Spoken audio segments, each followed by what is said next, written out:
Okay, well, I'll get us started. Hello all and welcome. My name's Lindsay Jones, and I'm a regional outreach coordinator with Girls Who Code. I'm so thrilled to be here and to present today on coding with bravery, resilience, community, and equity. Before we get started, if you could please sign in the link on the top right-hand corner of your screen. If you'd like a copy of the presentation, I'd be happy to send you the slides and additional resources at the end of the session. So just to go over the agenda, here's an overview of what we'll cover today. We'll start with an introduction to Girls Who Code and then dive right into a discussion of our global movement to close the gender gap in technology. We'll take a look at our clubs program and show how it incorporates bravery, resilience, community, and equity into coding and how you can do that too. So Girls Who Code, we're celebrating our 10-year anniversary. We're an international nonprofit, and we're leading the movement to close the gender gap in technology and change the image of what a programmer looks like and does. We do this by providing free computer science programs and resources to students to build them up and help prepare them for their careers. Closing the gender gap in tech. So to start off, let's review what coding is. To put it simply, coding is writing commands to instruct a computer to do something in a programming language it can understand. You're simply learning to speak the computer's language. We believe that coding is a great way to teach students valuable life skills. It's an endless process of trial and error to try to get the right code in the right place. It requires resilience and overcoming imperfection. And as students tinker with these challenges, they learn that it's okay to make mistakes and to embrace them as learning opportunities, which helps them become brave and resilient in the future. So before we really get into the meat of things, let's do a little trivia and test your knowledge about today's tech industry. I'll pause to give you a second to take a guess, and then you can compare with the correct answers. So the first question, out of these options, how many open computing jobs do you think there are in the US today? If you guessed 500,000, you're correct. There are currently more than 500,000 open jobs in the tech sector, which means there's lots of opportunity. What percentage of tech jobs are located outside of Silicon Valley? That's right. Although Silicon Valley remains a tech hub, nearly 91% of tech-related jobs can be found elsewhere in the country. This is so important when speaking to students about this field. They don't have to move to California to find a job. What do you think the average salary of a computer scientist is? That's right. An average computer scientist makes $100,000 annually. And how many computer science jobs are in non-traditional tech fields? That's right. Over half of the current computer science jobs available are in a variety of industries. And finally, how many computer science graduates are there every year in the US? If you guessed the highest number, I'm sad to say that's not the right answer. The reality is less than 90,000 students graduate with computer science degrees each year. So as technology continues to shape the way we live, computing skills have become one of the most sought after skills in the US economy. In fact, computing jobs are growing at 3 times the rate of overall job creation. And although we may think of these jobs are all concentrated in tech fields within Silicon Valley, the truth is 91% of these jobs are located in other places across the country, and 67% of them are in non-tech fields, including art, medicine, agriculture, education, and manufacturing. Not only are these opportunities abundant, but also careers in computer science offer an average salary of $100,000 annually, double the average US salary. Today alone, there are more than 500,000 open computing jobs in the United States, but with just about 85,000 graduates in computers and informational sciences, there's a tremendous gap between open roles and qualified individuals to fill those positions. Also, today, less than 1 in 5 computer scientists are women. So we need to close that gap. And an even smaller amount are women of color. The gender gap in technology has continued to widen over the past few decades, and that becomes a huge problem for 2 reasons. One, when women and non-binary people are pushed out of this space, they lose out on these high-paying jobs. 2, we lose out as a society when companies create new products or programs that do not include diverse perspectives from all walks of life. And there are implications of this gender gap for young women's futures. But if our young women are given the chance to develop world-leading computing skills and apply them at US companies, then they will be at the center of our thriving new digital economy. Most importantly, tripling the number of women working in computing would significantly reduce the skills shortage of America's businesses. It's a win-win. And this is where Girls Who Code comes in. The possibilities of how we use technology are endless. As I mentioned earlier, 67% of computing jobs are in non-traditional tech fields like medicine, entertainment, education, business, and more.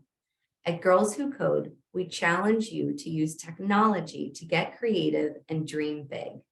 You can see some of the unique ways we've used technology here, from creating a visual album with Lizzo for International Day of the Girl, to our most recent collaboration with Doja Cat, the world's first codable music video. So moving on to Girls Who Code, and we want to work to combat this by building a lifelong community for our students. Once a student joins Girls Who Code through any of our free programs, they become a part of our sisterhood and are supported by us for life. Our main program and focus for today is our free clubs program, which provides you with curricula, resources, and support for 3rd through 12th grade students. But we also have a summer immersion program, which is a 2-week virtual summer program for 9th through 11th grade girls and non-binary students to learn an introduction to computer science and get an inside look at the tech industry through our company partners. We also release downloadable standalone coding activities called Code at Home that you can access directly from our website. Once students participate in our clubs or summer programs, they'll get to tap into our exclusive alumni benefits, including our webinar series and newsletter offering hiring tips and strategies, our college loops programs, our hiring summit to connect recent college graduates with potential employers, and our work prep program. Last summer, we had a hiring summit, our first one, and within one summit, one of our corporate partners, Wells Fargo, hired 17 of our alumni. For today's purposes, we're going to focus on clubs, but as a reminder, Girls Who Code clubs are a way for you to bring Girls Who Code resources, curriculum, and activities to your community and start your own club. Summer programs are a little bit different because they're virtual classrooms that are hosted by Girls Who Code.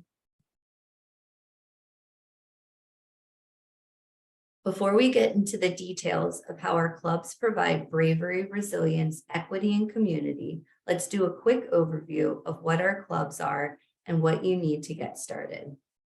Clubs are free programs for 3rd through 12th grade students to join our sisterhood of supportive peers and role models and use computer science to change the world. Though we do focus on girls and sisterhood activities, all genders are welcome into our clubs program. In order to cater to the unique learning needs and styles of students in different age groups, we have divided our clubs program into 3rd through 5th grade clubs and 6th through 12th grade clubs. The 3rd through 5th grade program follows a book club model that teaches beginner level concepts like computational thinking, with the option of online or unplugged activities. Typically, across the country, these meetings usually run for about 5 or more meetings at about 45 to 60 minutes per session. Meanwhile, our 6th through 12th grade programs teach computer science concepts of all skill levels through flexible curricula and self-guided tutorials. This program usually runs for a minimum of 10 1 to 2 hour sessions, with most clubs running for a full semester, a year, or year after year. Most importantly, our clubs program is designed so that anyone can start a club with no computer science experience needed by the students or the facilitator. In addition to ensuring that anyone, regardless of computer science experience, can start and lead clubs, our goal is to minimize your prep time by providing flexible club meeting guides that make it easy for you to take the curriculum and run with it. For our 3rd through 5th grade club, each club meeting consists of 3 main components with an optional opportunity to do a community building sisterhood activity to start the meeting off. The reading is broken up with chapter guides and activities that encourage students to be brave and resilient as they learn about computer science concepts. Plus, the coding challenges can be done on a computer using Scratch or entirely offline. Each meeting ends with a stand-up or wrap-up, which is an opportunity for reflection and feedback to begin nurturing a growth mindset. You'll notice the 6th through 12th grade curriculum is made up of similar components and also starts off with the sisterhood activity. In the Girls Who Code Tech Spotlight section, club members explore bravery, resilience, creativity, and purpose through real-life examples of computer scientists and women from all walks of life using computer science skills in a variety of fields. Afterward, club members work through self-guided Girls Who Code project tutorials to create the Girls Who Code project, where they take the new coding skills to address a real-world problem in the community they care about, such as building a website on anti-bullying or a game about environmental conservation. Throughout the club, students hone their coding skills in programming languages like Scratch, Python, or Swift from Apple. And similar to the 3rd through 5th grade curriculum, each 6th through 12th grade meeting also ends with a wrap-up. So how does a club get started? Clubs are started by an adult completing the application on our website called HQ. The application collects key contact information and confirms the application has all the components required to start a club. A space to host the club, either in person or virtually, technology for members to use. This is required of the 6th through 12th grade club. It is not required of the 3rd through 5th grade curriculum. And an adult or facilitator to lead the sessions.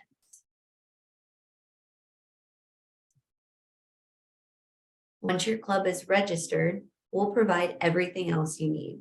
We support club logistics by providing flexible club meeting guides and virtual facilitation resources, along with student recruitment toolkits to help you recruit new club members. We also offer online training and tutorials to help you build your computer science skills and confidence as a facilitator, whether you're hosting your club in person or virtually. And because we know community is essential in supporting you and your clubs, we're always just an email away and ready to answer all of your questions. We even help you build community among your club members through swag incentives, where you can earn a t-shirt, notebook, and sticker for every club member in your club once you have 3 or more students enrolled. Plus, once your club has enrolled members, you can access our $500 mini grants via an Amazon wish list. This can support you in purchasing snacks for your meetings, practical supplies, hardware, or anything that can enhance your club's experience. We'll also connect you with opportunities to participate in virtual events when available, such as panel discussions with employees from company partners. And finally, let's go into talking about the 5 elements of Girls Who Code Club program. 1, sisterhood. Incorporates intentional community and resilient building activities. Culture building. A tech spotlight showing representative people in tech. Project-based learning, and stand-ups. We'll now go over those in detail. For club students, it is important for them to learn the basics of our club curriculum. However, we also want them to leave with a strong, meaningful peer group and the strengths they'll need to continue studying STEM. Don't underestimate the importance of including group building activities to make time for students to reflect, play, and grow together, because that work is just as important as the things they might create or programs they might write.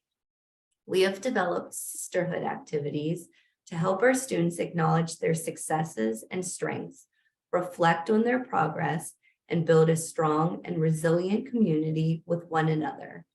There are 4 main types of activities we include, and I encourage you to also utilize various types of community building activities for different purposes. Our first one is icebreaker activities that help students get to know one another better. These could be based off of name games, finding commonalities with one another, or just getting into the groove of the day. We also use teamwork activities designed to encourage students to work in teams and solve problems using the strengths of each person. There are communication activities as well, which challenge students' abilities to communicate with one another early on in their lives, which is essential in any professional working environment or even when communicating with the computer to code. Lastly, there are innovation activities to help them think creatively. These are especially helpful to start off with if there's a day where they are brainstorming a project idea. In all of these activities, we also encourage you, the facilitator, to be a part of the community. Participate in the different activities, especially icebreakers, to help students see that you are their mentor and an active member of their community. Here's an example of a community building activity.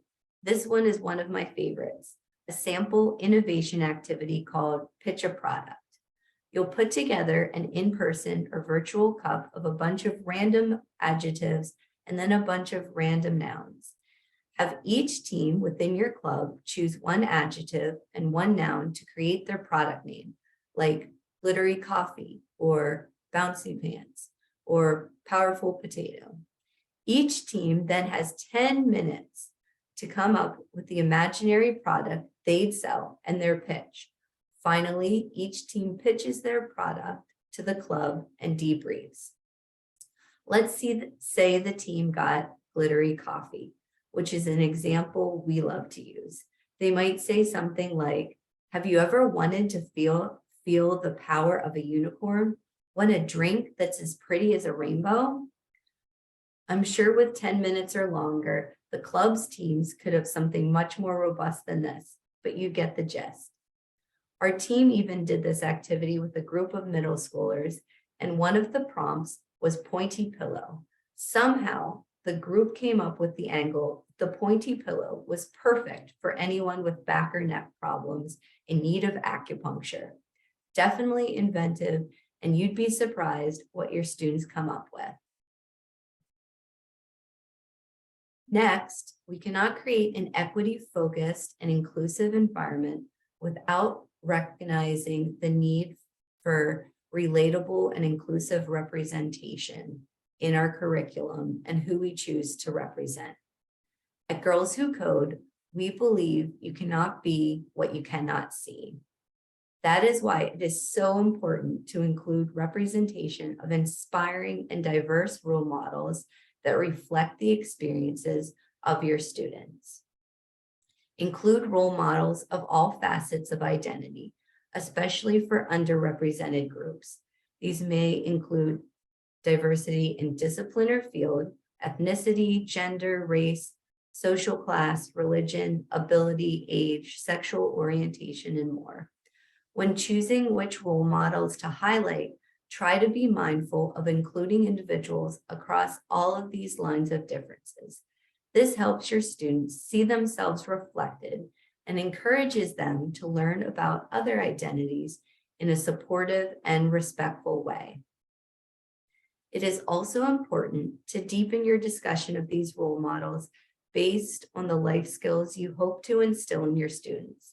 For each of the tech spotlights we highlight, club members find a female or non-binary role model, read about them, watch a video, and discuss questions related to bravery, resilience, creativity, and purpose. We found this model of reading, watching, and reflecting an effective way to introduce these role models in engaging and impactful ways to students. Additionally, our tech spotlights are an opportunity for students to learn about important and inspiring figures who they may not have knowledge of from traditional education curriculum. By exposing students into our tech spotlight, we expand their knowledge of impactful people in history and highlight otherwise hidden figures that students can relate to and see themselves reflected in, ultimately inspiring them to pursue opportunities they may not have considered otherwise. Lastly, remember too that you are also a role model for your students. As we are socialized, we can often form biased perspectives. It is our job as role models to check these biases and actively work to respect all learners. Make sure to use positive, inclusive, and strength-based language and behavior for all learners, and you'll model what you want to instill in your students as well. As I mentioned earlier, we're looking to transform what students think a programmer looks like and does. Is anyone here familiar with the concept of coded bias? Usually this can be because a data set has an overrepresentation of certain values. Well, if we only hear about certain tech figures, we're likely to think there aren't as many diverse examples, just like an algorithm. So our GWC Tech Spotlight to students, and us adults too, diversifies that data set. These are two of our hundreds of spotlights that introduce a role model in tech. Camille Stewart on the left works in cybersecurity, and Bryn Lee on the right is in advertising and Instagram. Not only do students learn about the work that these pioneers do, but they begin to imagine themselves exploring that career path. To give you a sense of our spotlight structure, we highlight women from a variety of different backgrounds and a variety of sectors, such as art, science, education, or business. In Girls Who Code HQ, our learning management platform, and one-stop shop for everything Girls Who Code, facilitators will find the support they need to successfully incorporate a Girls in Code tech spotlight into the club sessions. You'll find a female role model, read about them and watch a video, and discuss questions related to bravery, resilience, creativity, and purpose. We found this model of reading, watching, and reflecting really beneficial to introduce these role models. If you have a particular role model or inspirational story to share, make sure that all members hear it. If you choose to do so, figure out what questions you would want the group to discuss after the share out. At Girls Who Code, we strongly believe in the idea that it is hard to be what you cannot see. So here's an example of one of our tech spotlight. Morelle's dream was to become a professional dancer, but she also loved coding. As a student, these two professional paths seemed entirely separate to her. However, she did not settle for the status quo. After working as a software engineer at Bloomberg, she realized that the two seemingly separate worlds of dance and code could come together to create something magical. Eventually, Illuminate was born. In 2009, she founded Illuminate, a dance group that uses wireless lighting programs to create explosive and colorful performances, and she serves as its CEO today. Since its debut on America's Got Talent in 2009, the group has traveled across the world, performing with groups like the Black Eyed Peas, as well as starring in an off-Broadway show and the X Factor. After a video, we would then follow up with these 4 questions that highlight how she was brave, resilient, creativity, and purpose, and how the students can then relate it back to themselves.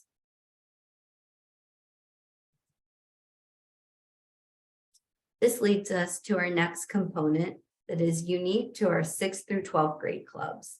Our club curriculum coding tutorials and activity sets encourage club members to create projects centered around topics that club members care about.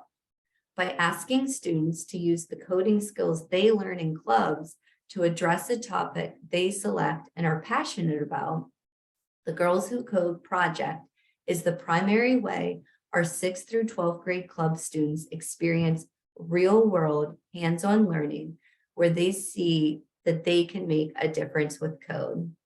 Whether it's addressing social justice issues like the climate change themed game on the top right, raising mental health awareness, combining educational inequality or bullying, or emphasizing the importance of data security, club students find incredibly creative ways to make an impact by building websites, games, or apps.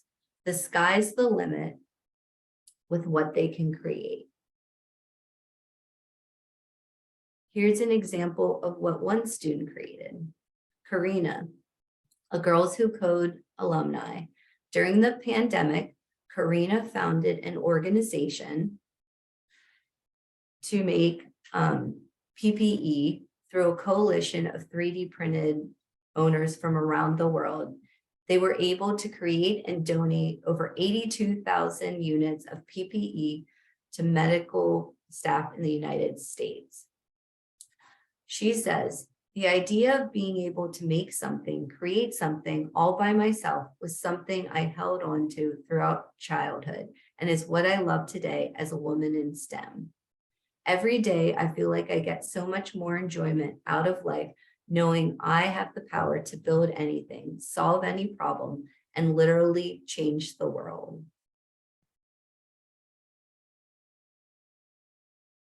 Fourth, the last portion of a typical club session is the stand-up or the wrap-up. A stand-up is a practice that real software developers use to keep the other members of their team up to date on what they're working on, what they might need help with, and any accomplishments they've made.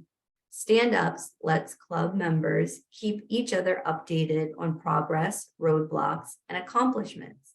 It's a great chance to get feedback, ask for help, and celebrate. You can see some of the stand-up prompts we use in the clubs listed here. One of my personal favorites is asking students to give an example of how they were brave, resilient, creative, or purposeful that day. And lastly, it is critical to build a strong strength-based and inclusive culture so that all students feel like they belong and grow their confidence by maximizing their strength. This is even more important now during such a challenging and unprecedented time the past couple of years. Our young people in particular may feel social isolation, which can lead to mental health challenges and a sense of not belonging. We then encourage you to ignite your own bravery and resilience to provide opportunities for your club members to connect. Some ways you can try to build connections, care, and empathy are: create a collective mascot to care for. Scratch is one of the coding languages we focus on, and they have a logo called Scratchy Cat. One of our clubs had a Scratch project where each week a new club member would choose a different location, outfit, and sang for Scratchy. Or build a buddy system where each month you pair up your club members so they can get to know each other further and have accountability for coming to club meetings. Lastly, it's always great to modify your day's activities based on a pulse check of how your club members are feeling. If you Google on a scale of feelings or blob tree, you'll see great images like these, which provide a low touch and less direct way for you to get a quick pulse check of your students. You can create leadership opportunities to help your students feel even more engaged and included, as well as build essential leadership skills and responsibility.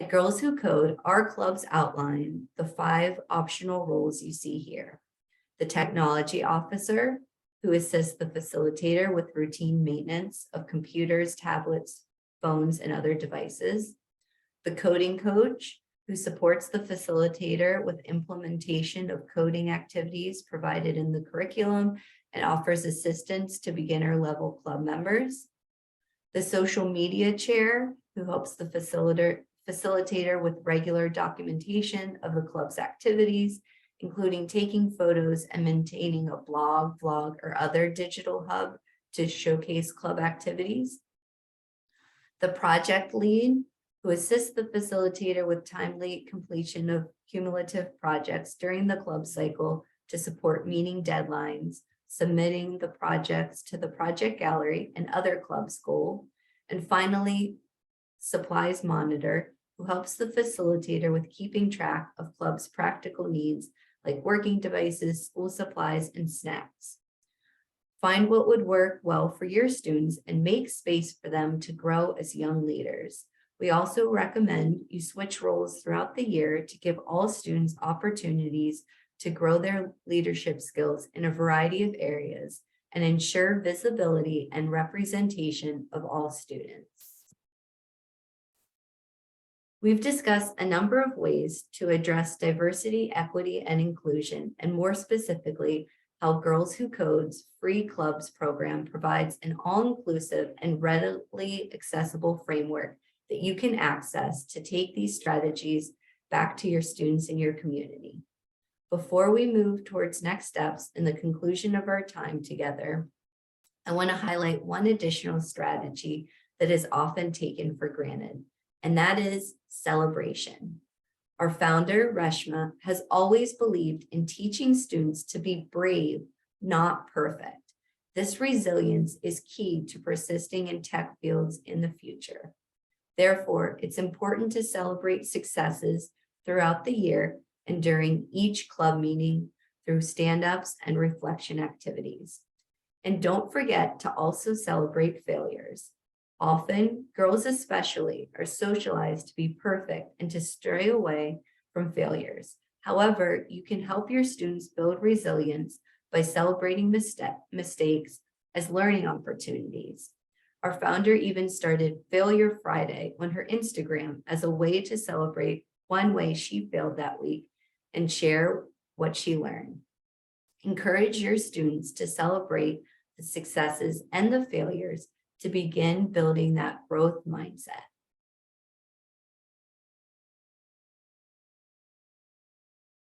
And here's some feedback from our facilitators. From Connie Holland in Guernsey Sunrise School, for a few of my girls, this club is their life. They cherish the friendship they have made and actively share with everyone they meet what we are doing. It keeps them not only motivated to code, but to excel in all of their school subjects and extracurricular activities, and it guides their purpose in life. And from Karma Turner, with the club's fund, we were able to go on a trip to the AR Regional Innovation Hub. The funds paid for the trip for all the girls as well as lunch. Thank you. Without the funds, we could not have done this. And then how do you start your own club? It's a couple of step process with first completing the club's application by going to girlswhocode.com/clubsupply. There you would create your own Girls Who Code HQ account and fill out the application.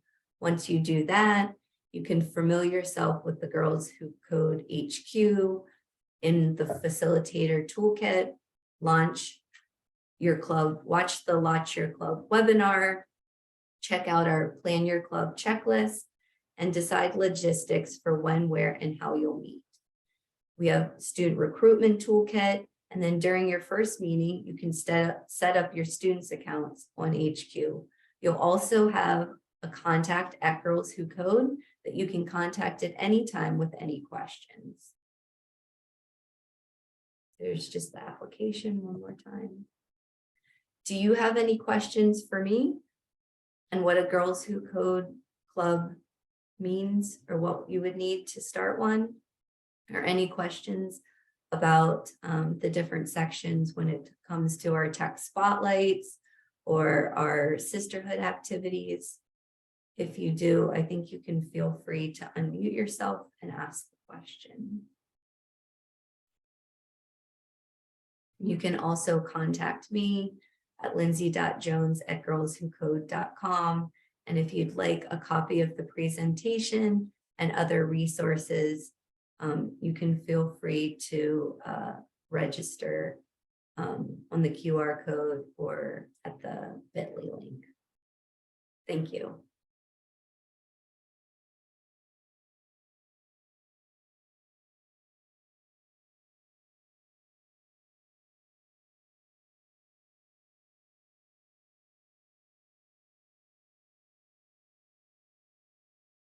Amy, did you have a question? I see you came off mute.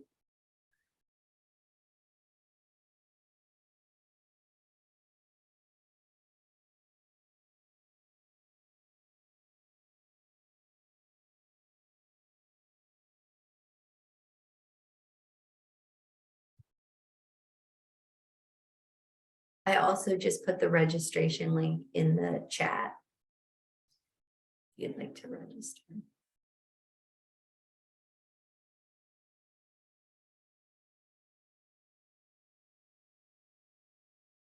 But if there aren't any questions, I just want to thank you for participating in today's session. Again, feel free to reach out to me at lindsay.jones@girlswhocode.com with any questions. And again, if you do register with the meeting link, then I can send you a copy of the presentation. Lindsay, I have a question just out of curiosity. Since both Kentucky and Oklahoma people are in this conference, do you know like if there are like any clubs in our states and kind of like what the state of that is? There are clubs in both states. I don't have the numbers, but I'd be happy to follow up on that. I apologize. We actually have a map on our Girls Who Code, not HQ. So it would just be girlswhocode.com. And you can find a club there, and that would have a listing of clubs that are active in your area. Gotcha. So a majority of our partners are schools. So a lot of the clubs are during the school year. But we're kind of growing our partnerships with community organizations and libraries who might be able to support students either in, after school clubs or weekend clubs or clubs during the summer. Because the club can really start at any point during the year.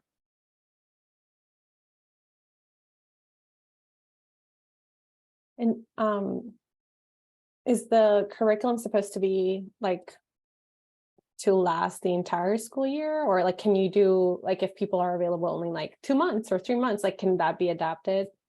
Yes, it is. It's a really flexible curriculum. We have a bunch of different meeting guides already on our HQ that kind of line up. If you have, a different time, maybe you only have 40 minutes for a club, maybe you have 60 minutes, or maybe you have 90 minutes for a club. And then again, for number of clubs that you have to, that you can meet. So some of our clubs meet once a week for maybe, 2 months. Some maybe only meet once every 2 weeks or once a month.